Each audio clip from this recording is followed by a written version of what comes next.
Subscription کے button کو دبائیے اور ساتھ بیل آئیکن پر کلک کیجیے تاکہ آپ کو تمام ویڈیو فوراً مل سکیں۔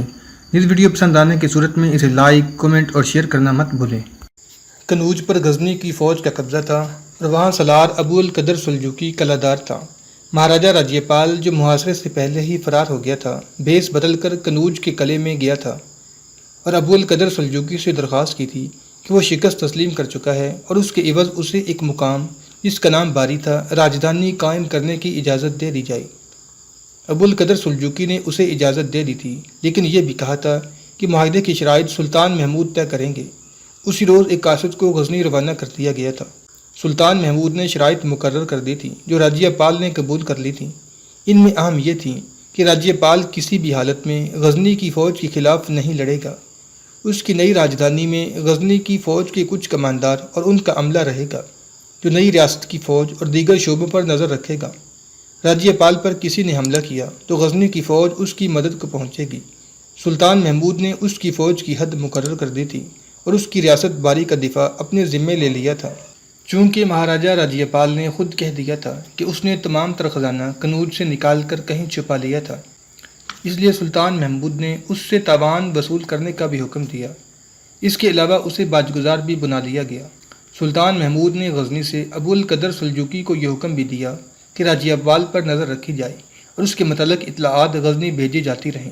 ان احکام سے پتہ چلتا ہے کہ سلطان محمود کو مہاراجہ کنوج کے ساتھ گہری دلچسپی تھی، جس کی ایک وجہ تو یہ تھی کہ وہ مہاراجہ کنوج کو مفلوج کیے رکھنا چاہتا تھا۔ مہاراجہ راجیہ پال نے غزنی کے ساتھ دوستی کر لی، مگر سارا ہندوستان اس کا دشمن ہو گیا۔ 3 بڑے ہی طاقتور مہاراجے اس کے خون کے پیاسے ہو گئے۔ ان میں ایک کلنجر کا مہاراجہ گنڈا تھا، جسے بعض مورخوں نے نندارائی بھی لکھا ہے، دوسرا گوالیار کا راجہ ارجن تھا اور تیسرا لاہور کا راجہ ترلوچن پال تھا، جو سلطان محمود کے سامنے نہیں آتا تھا کیونکہ وہ سلطان کا باجگزار تھا، لیکن اس نے اپنی فوج کنوج سے کچھ دور گھنے جنگلوں میں چھپا رکھی تھی۔ بعض مورخوں نے لکھا ہے کہ وہ ترلوچن پال نہیں بلکہ اس کا بڑا بھائی بھیم پال نڈر تھا، لیکن زیادہ تر نے اسے ترلوچن پال ہی کہا ہے۔ وہ دوسرے مہاراجوں کے لیے ایک دھوکہ بنا ہوا تھا، انہیں کہتا تھا کہ وہ ضرورت کے وقت اپنی فوج سامنے لائے گا۔ یہ تینوں مہاراجے اس کوشش میں تھے کہ راجیہ پال سلطان محمود کی اطاعت ترک کر دے اور ان کے ساتھ مل جائے، مگر راجیہ پال ان سب سے قطع تعلق کیے رکھنا چاہتا تھا۔ اس کی ایک وجہ یہ بھی تھی کہ غزنی کے فوجی حاکم اس کے ساتھ تھے جو اس پر نظر رکھتے تھے۔ ان میں ایک کماندار ذوالقرنین تھا جسے ہندوستان کی جنگوں کا تجربہ سب سے زیادہ تھا اور وہ بیرا اور ملتان میں بہت عرصہ رہا تھا۔ اس عرصے میں اس نے اس وقت کی ہندوستانی زبان سیکھ لی تھی اور وہ ہندوؤں کو بڑی اچھی طرح سمجھتا تھا، اس لیے اسے باری میں مہاراجہ راجیہ پال کا مشیر بنایا گیا تھا۔ وہ درازقد اور خوبرو جوان تھا، ہنسمکھ اور مل نثار تھا، وہ ہندوؤں میں بھی ہر دل عزیز تھا۔ ذوالقرنین نے ایک ہندو لڑکی رتن کماری کے ساتھ شادی کر لی تھی، جو رتن کماری نہیں رہی تھی بلکہ رضیہ بن گئی تھی۔ یہ لڑکی اسے متھرا میں ملی تھی، لیکن یہ ملاقات بڑے ہی خوفناک حالات میں ہوئی تھی۔ فضا میں خون کی بو رچی ہوئی تھی اور ارد گرد لاشیں گل سڑ رہی تھیں۔ غزنی کی فوج نے جب متھرا پر حملہ کیا تھا تو شہر سے باہر ایک خونریز معرکہ ہوا تھا۔ 1-2 روز پہلے طوفان باد و بارہ نے تباہی مچائی تھی۔ ہندوستان کے کونے کونے سے ہندو متھرا کی پوجا کے لیے آئے تھے، بعض لوگ اپنے بال بچوں کو بھی ساتھ لائے تھے۔ متھرا کی فوج نے جلدی ہتھیار ڈال دیے تھے۔ شام کا وقت تھا۔ ذوالقرنین اپنے 2 سواروں کے ساتھ متھرا کے ارد گرد گشت کر رہا تھا۔ ماحول بھیانک تھا، طوفان سے درختوں کے ٹہن ٹوٹ کے گرے ہوئے تھے، باہر سے آئے ہوئے ہندوؤں کے خیمے اکھڑے پڑے تھے اور لاشیں بھی تھیں۔ لڑائی میں زائرین کی کچھ تعداد بھی ماری گئی تھی۔ ذوالقرنین کو شام کے گہرے دھندلکے میں کسی کے بھاگتے قدموں کی آہٹ سنائی دی۔ اس نے اس کے پیچھے گھوڑا ڈال دیا۔ بھاگتے قدم رک گئے اور اسے رونے اور سسکنے کی آوازیں سنائی دی۔ ذوالقرنین نے گھوڑے سے اتر کر دیکھا، اسے ایک درخت کے گرے ہوئے ٹہن کی شاخوں میں ایک عورت یا بچی بیٹھی ہوئی نظر آئی۔ ذوالقرنین نے شاخوں میں سے ہاتھ بڑھا کر اسے اٹھایا تو وہ اور زیادہ رونے لگی۔ اس کے رونے میں دہشت زدگی نمایاں تھی۔ اس کا قد پرکشش اور لمبا تھا۔ قریب ہو کے دیکھا، وہ جوان لڑکی تھی۔ مجھے قتل کر دو، وہ کانپتی ہوئی آواز میں فریادیں کرنے لگی۔ مجھے ہاتھ نہ لگاؤ، مجھے جان سے مار دو، اپنے ساتھ نہ لے جاؤ، ہم یہاں عورتوں کو قتل کرنے نہیں آئے لڑکی، ذوالقرنین نے کہا۔ ہم عورتوں کی جان اور عزت کے محافظ ہیں، تم کہاں جانا چاہتی ہو، ہم تمہیں وہاں پہنچا دیں گے۔ میں مرنا چاہتی ہوں، لڑکی نے روتے ہوئے کہا۔ مجھے میرے ماں باپ کے پاس پہنچا دو۔ کیا وہ مر گئے ہیں؟ ہاں وہ مر گئے ہیں، لڑکی نے کہا۔ میں جہاں سے اٹھ کر توڑی تھی وہاں ان کی لاشیں پڑی ہیں۔ میرا ایک جوان بھائی بھی مارا گیا ہے۔ یہ لڑکی اپنے والدین اور بھائی کے ساتھ بڑی دور سے آئی تھی۔ پہلے طوفان باد و بارہ نے انہیں تباہ کیا، پھر وہ دونوں فوجوں کی لڑائی میں کچلے گئے۔ لڑکی کہیں چھپ گئی تھی، اس لیے بچ گئی۔ اب اپنے آپ کو غزنی کے فوجیوں کے قبضے میں دیکھ کر اس کی رہی سہی جان بھی نکل گئی۔ ذوالقرنین اسے اس حالت میں اکیلے نہیں چھوڑنا چاہتا تھا، مگر لڑکی اس کے قدموں میں گر پڑی اور فریادیں کرنے لگی، میں کنواری ہوں، کسی غیر مرد کے ساتھ جانے سے پہلے مر جانا چاہتی ہوں۔ ذوالقرنین کو اسے اپنے ساتھ لے جانے میں بڑی سخت مشکل پیش آئی۔ وہ چلتی نہیں تھی، اسے گھسیٹنا بھی پڑا اور اٹھانا بھی پڑا۔ ذوالقرنین اسے بار بار کہتا تھا کہ ہمارے لیے یہ گناہ ہے کہ ایک نوجوان اور بے آسرا لڑکی کو اس خوفناک ماحول میں اکیلا چھوڑ جائیں۔ وہ لڑکی کو ساتھ لے کر اپنے اعلیٰ کماندار کے پاس چلا گیا۔ وہ وقت لڑکیوں اور بچوں کو سنبھالنے کا نہیں تھا۔ اسے کہا گیا کہ اسے اپنے ساتھ رکھنا چاہتے ہو تو رکھ لو، کسی ہندو کے حوالے کرنا چاہو تو کر دو، لیکن یہ دیکھ لینا کہ تمہارے فرائض کے راستے میں نہ آئے۔ یہ ہندو لڑکی ذوالقرنین کے فرائض کے راستے میں تو نہ آئی، اس کی زندگی میں ہمیشہ کے لیے آ گئی۔ وہ چونکہ کماندار تھا اس لیے اس کا خیمہ الگ تھا۔ لڑکی تمام رات اس کے خیمے میں رہی، کانپتی رہی، روتی رہی، ذوالقرنین کی منت سماجت کرتی رہی، اور اس کی آنکھ لگ گئی۔ اس کی آنکھ کھلی تو اس نے ذوالقرنین میں کوئی تبدیلی نہ دیکھی، نہ اس میں کوئی تبدیلی آئی۔ اس کی رات ویسے ہی گزر گئی جیسے وہ باپ اور بھائی کے قریب سویا کرتی تھی۔ کہ میں تمہیں اچھی نہیں لگی؟ لڑکی نے ذوالقرنین سے پوچھا۔ اگر تم مجھے اچھی نہ لگتی تو تمہارا وہ خطرہ پورا ہو جاتا جس کے ڈر سے تم میرے ساتھ نہیں آ رہی تھی۔ ذوالقرنین نے کہا، تم نے کہا تھا کہ تم کنواری ہو، میں کہہ رہا ہوں کہ تم بہت خوبصورت ہو، میں تمہیں پاک لڑکی سمجھتا ہوں اور پاک رکھوں گا۔ اب کہو کہاں جانا چاہتی ہو؟ دل سے سب خوف اتار دو۔ لڑکی اسے کچھ دیر دیکھتی رہی، پھر اس کے پاؤں پکڑ لیے۔ ذوالقرنین نے اپنے پاؤں پیچھے کر لیے اور کہا، ہمارے مذہب میں کسی انسان کو اجازت نہیں کہ کسی کو اپنے آگے سجدہ کرنے پر مجبور کرے۔ مجھے گناہگار نہ کرو، کہو کہاں جانا ہے؟ لڑکی نے آہ بھری اور بولی، لڑکی کو ماں باپ کا گھر چھوڑ کر کہیں نہ کہیں تو جانا ہی ہوتا ہے۔ میرے ماں باپ مجھے چھوڑ کر چلے گئے ہیں، اب تم بتاؤ کہ کہاں جاؤں؟ اگر میرے ساتھ رہنا چاہتی ہو تو تمہیں اپنا مذہب چھوڑنا پڑے گا۔ ذوالقرنین نے کہا، تم تھوڑے ہی دنوں بعد محسوس کرو گے کہ تم نے اچھا کیا ہے کہ اپنا مذہب چھوڑ دیا ہے۔ لڑکی خاموش ہو گئی، پھر گہری سوچ میں کھو گئی۔ ذوالقرنین اسے بتانا نہیں چاہتا تھا کہ وہ اس کے دل میں اتر گئی ہے۔ وہ بہت ہی خوبصورت لڑکی تھی۔ اس نے یہ بھی محسوس کیا تھا کہ وہ اس لڑکی کو اپنی بیوی بنا لے، ورنہ یہ اس کے فرائض کے راستے میں حائل ہو جائے گی۔ غزنی کا یہ کماندار کچھ دیر کے لیے تو اپنے فرائض کو بھول ہی گیا تھا۔ میں تم پر کوئی شرط عائد نہیں کر رہا، ذوالقرنین نے کہا، اور میں تمہیں مجبور سمجھ کر تم پر اپنا فیصلہ نہیں ٹھونس رہا۔ اگر جانا چاہو تو بتا دو، مجھے ہری کرشن کے قدموں میں بٹھا دو۔ لڑکی نے کہا، میں ساری عمر مندر میں گزار دوں گی۔ ذوالقرنین کا خون ابل پڑا، اس کی آواز میں غصے کی جھلک آ گئی۔ اپنے آپ کو دھوکے نہ دو لڑکی، پتھر کے ہری کرشن کے سائے میں تم پنڈتوں کی داشتہ بنی رہو گی اور تمہاری ساری عمر اسی طرح گزرے گی۔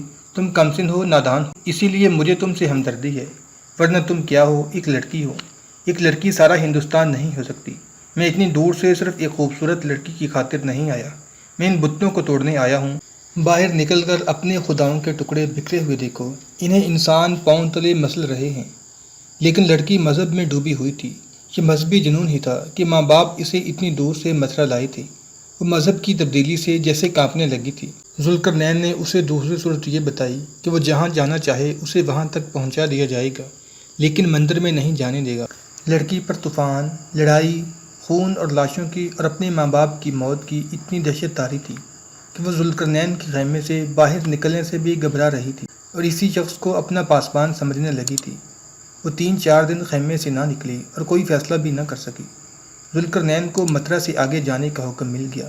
جب لڑکی نے دیکھا کہ وہ اکیلی رہ گئی ہے تو اس نے ذوالقرنین سے بےتاب ہو کر کہا کہ وہ جہاں جا رہا ہے اسے اپنے ساتھ لیتا چلے۔ ان 4 دنوں میں لڑکی نے دیکھ لیا تھا کہ یہ گھٹا ہوا دراز کٹ جوان بہت نیک آدمی ہے یا پتھر ہے۔ وہ جو کچھ بھی ہے اس کنواری لڑکی کے لیے فرشتہ ہے۔ اسی روز لڑکی کو فوج کی امام کے پاس لے جا کر مسلمان کر لیا گیا۔ وہ رتن کماری سے رضیہ بن گئی اور سالار کی اجازت سے ذوالقرنین اور رضیہ کی شادی ہو گئی۔ غزنی کی فوج کی چند اور حاکموں کی بیویاں بھی ساتھ تھیں۔ رضیہ کو ان کے حوالے کر دیا گیا۔ ان عورتوں سے ذوالقرنین کو پتہ چلا کہ رضیہ اسے فی الواقعہ فرشتہ سمجھتی ہے، مگر اسے یہ بھی بتایا گیا کہ وہ اسلام کے فرائض اور عبادت وغیرہ کو سمجھنے میں ہچکچاہٹ یا دشواری محسوس کرتی ہے یا اس نے اسلام کو دل سے قبول نہیں کیا۔ 1 سال گزر گیا تھا۔ ذوالقرنین اب باری میں مہاراجہ راجیپال کے ساتھ تھا۔ راجیپال تو جیسے مر ہی گیا تھا، وہ اب جنگجو نہیں صرف مہاراجہ رہ گیا تھا۔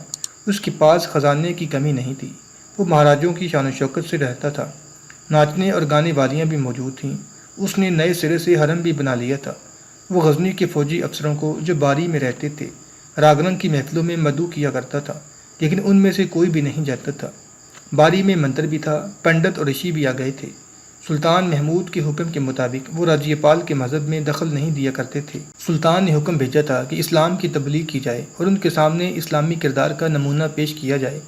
یہ کام فوجی کر رہے تھے تو 4 دنوں بعد 1-2 ہندو اسلام قبول کر لیتے تھے۔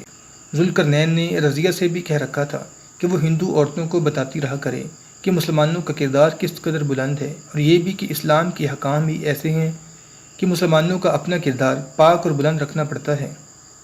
رضیہ اسی کردار کی پرستار تھی۔ اس نے مسلمان مرد کا کردار اپنی آنکھوں سے دیکھا تھا۔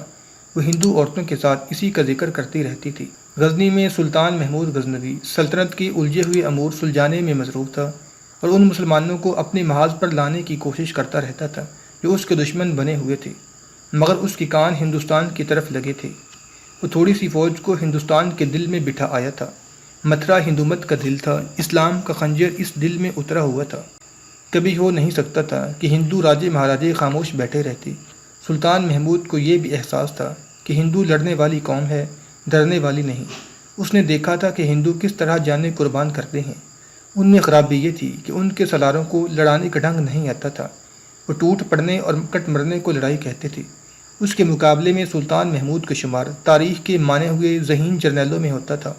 اس کی جنگی چالیں ایسی تھیں جو دشمن کو جال میں پھانس لیتی تھیں۔ دشمن کے پاس 2 ہی چالیں رہ جاتی تھیں، وہ ہتھیار ڈال دے، بھاگ اٹھے یا دیواروں سے ٹکرانے کے انداز سے لڑے اور ختم ہو جائے۔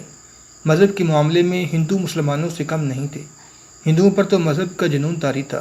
وہ مذہب کے نام پر لڑتے تھے اور بے جگری سے لڑتے تھے۔ یہ الگ بات ہے کہ وہ حق اور باطل کو نہیں سمجھتے تھے۔ وہ نہیں جانتے تھے کہ ان کی ٹکر حق سے ہے اور وہ سچے خدا کے نام لیواؤں کے خلاف لڑ رہے ہیں۔ انہیں کوئی بتاتا نہیں تھا کہ حق پرستوں کے ساتھ خدا ہوتا ہے۔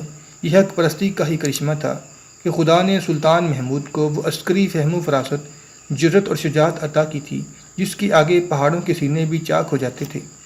سلطان محمود کہا کرتا تھا کہ سانپ کو آخرکار انسان کے ہاتھوں مرنا ہی ہوتا ہے، لیکن انسان چوکنا رہتا ہے کہ سانپ بے خبری میں ڈس نہ لے۔ وہ ہندوؤں کو سانپ اور بچھو کہا کرتا تھا جن کی فطرت صرف ڈنگ مارنا ہے۔ میں ہندوؤں سے غافل نہیں ہو سکتا۔ وہ اب بھی اپنے سالاروں اور مشیروں وغیرہ سے کہہ رہا تھا، ان کے سر ابھی کچلے نہیں گئے۔ میں ان کے ہتھیار ڈالنے سے مطمئن نہیں ہو سکتا۔ سانپ بل میں چلا جائے یا اسے ٹوکری میں بند کر دو تو اس کی فطرت بدل نہیں جاتی، اس کا زہر ختم نہیں ہو جاتا، موقع ملتے ہی وہ ڈنک مارے گا۔ وہ اکثر کہا کرتا تھا، مجھے خدا اتنی لمبی عمر نہیں دے گا کہ میں محمد بن قاسم کی سرزمین کو ہندوؤں سے پاک کر سکوں۔ معلوم نہیں میرے بعد آنے والے ادھر توجہ دیں گے یا نہیں۔ اگر انہوں نے ہندوؤں کے ساتھ دوستی کر لی تو یہ اسلام کے ساتھ دشمنی ہوگی۔ ہندو جب تک زندہ ہے اسلام کو ڈستا رہے گا اور ہندوستان کی زمین مسلمانوں کے خون سے تر رہے گی۔ ان کی مدد کو کوئی نہیں پہنچے گا۔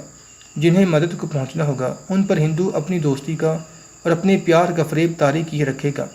ہندو اس بیوی کی مانند ہے جو خاوند کے پاؤں دھوتی ہے اور اس کے جسم کا حصہ بنی نظر آتی ہے، مگر اس کی درپردہ آشنائی کئی مردوں کے ساتھ ہوتی ہے۔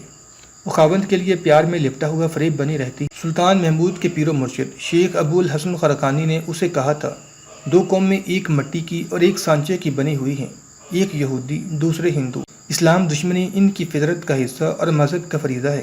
جس دور میں مسلمان ان سے غافل ہوئے یا انہیں دوست بنا بیٹھے، وہ دور امت رسول صلی اللہ علیہ وسلم کے زوال کا دور ہوگا۔ سلطنتوں اور ریاستوں میں بٹے ہوئے مسلمانوں کے حکمران قوم کو رعایا بنا لیں گے، ان کی زبانیں بند کر دیں گے اور انہیں ہندو اور یہودی کے خلاف بات کرنے سے روک دیں گے، کیونکہ انہیں اپنی حکمرانی اور بادشاہی کا تحفظ اسلام کے ان دشمنوں کی خوشنودی میں نظر آئے گا۔ وہ اسلام کی تاریخ کا سیاہ دور ہوگا۔ خدا کی یہ زمین مسلمانوں کے خون سے لال ہوتی رہے گی۔ سلطان محمود اپنے اس روحانی پیشوا کی بات بڑی غور سے سن رہا تھا۔ اس کی آنکھیں ٹھہر گئی تھیں اور اس کے چہرے کے تاثرات بتا رہے تھے کہ اس کی روح کانپ رہی ہے، اور تمہاری اس سلطنت پر بے دین من مانی کریں گے، ابو الحسن خرقانی کہہ رہے تھے۔ غزنی، کابل، گندھار، گردیز اس قوم کے پاؤں تلے روندے جائیں گے جس کا کوئی دین نہیں اور جسے دین والے مسلمان اپنا ہمدرد سمجھیں گے۔